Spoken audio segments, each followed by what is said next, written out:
আমাকে দোয়া দিতে যেটা তো আপনি বুঝবেন না। তখন ইয়া মুহাম্মদ শুকুর সাইয়ারা, তখন আপনাকে আসসালামু আলাইকুম ওয়া রাহমাতুল্লাহি ওয়া বারাকাতুহু। আশা করি সবাই ভালো আছেন, আলহামদুলিল্লাহ আমিও ভালো আছি। যে আপনারা যারা বাংলাদেশ থেকে আসতেছেন বা সৌদি আরব বর্তমান অবস্থা আছেন নতুন, তাদের জন্য এই ভিডিওটা। যে ডাইভিং ভিসা শব্দের আরবি অর্থ হলো সাওয়া খাস। এখন আমরা অনেকে আসার পরে যে এটা বুঝতে পারি না সাওয়া খাস এটা কি। আর গাড়ির আরবি শব্দ হলো তৈরি কি সাইয়ারা। এখন তখন আপনার যদি ম্যাডাম আপনাকে বলে ইয়া মোহাম্মদ জিপ সাইয়ারা, এখন আপনি কি বলবেন? আপনার তো বলার মতো কিছু নেই। এখন জিপ সাইয়ারা মানে সাইয়ারা নিয়ে আস, মানে গাড়িটা নিয়ে আস।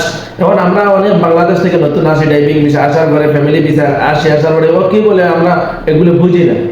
এখন এইটা দাঁত দেবো ইয়া মোহাম্মদ জিপ সাইয়ারা, মানে জিপ সাইয়ারা মানে গাড়িটা নিয়ে আস।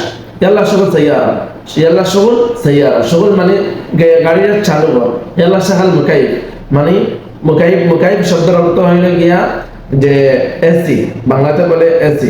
কারণ আমরা অনেকে বলি না যে এটা আমরা বলি গালি দিতেছে না আমাদেরকে, আমাকে দোয়া দিতেছে না, অন্য কিছু করতেছে। এখন যে সময় বলবো ইয়া মুহাম্মদ শুগুল মুকাইফ, তখন আপনি কি বলবেন?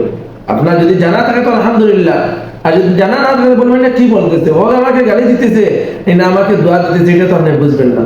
তখন ইয়া মুহাম্মদ শুগুল সাইয়ারা, তখন আপনাকে এটা বলতে চাইতেছে ইয়া মুহাম্মদ শুগুল সাইয়ারা মানে গাড়িটা চালু করার জন্য।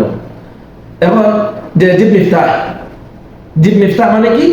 যে জিপ শব্দের অর্থ হইল গিয়া দে, আমাকে দে দে। এখন মিফতাহ শব্দের অর্থ হয়েছে কি চাবি, চাবি।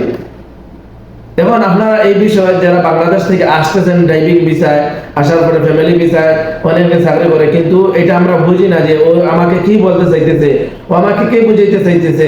এখন না বুঝলে অনেক অসুবিধা হয়, যাতে এরা বুঝে যে আপনি আসতেছেন, যদি আপনি আরবিগুলো এর আগ থেকে জানিয়ে থাকেন তাহলে এটা আপনার মাথার মধ্যে থাকবে যে সৌদির মাথার মধ্যে থাকবে তো সবকিছু জানে, তখন বেতন আপনার বাড়তে থাকবে।